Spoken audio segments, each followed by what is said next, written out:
में है। अब मैं एक उदाहरण देना चाहता हूं। किसी ने थोड़ी बहुत भी साइंस पढ़ी होगी तो उसे पता होगा कि लाइट जो है ये वेव है कि पार्टिकल है। ये वेव पार्टिकल नेचर दोनों दिखाती है।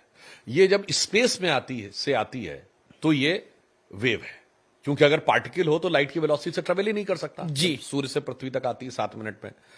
तो उसके बाद जैसे ही ये धरती पे आती है तो जैसे किसी मटेरियल से टकराती है, इलेक्ट्रॉन एमिट होते हैं, अब वो पार्टिकल नेचर शो करने लगती है।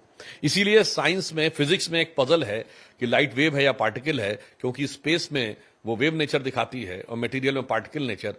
ये बात जब मैंने पहली बार पढ़ी थी, ये क्लास 10th की गर्मियों में स्टडी करते हुए, तभी मेरे मन में विचार आया, यही तो बात आध्यात्म में कही गई है कि आत्मा आकाश में अव्यक्त है और संसार में, शरीर में व्यक्त है। अगर आत्मा संसार में, आकाश में अव्यक्त है और शरीर में व्यक्त है, ये तो साफ फिलॉसफी है। और मगर लाइट जो है वो स्पेस में वेव है और मटेरियल में पार्टिकल है, ये साइंस है। यहां दोनों मिल जाते हैं आके उसे गहराई से समझने।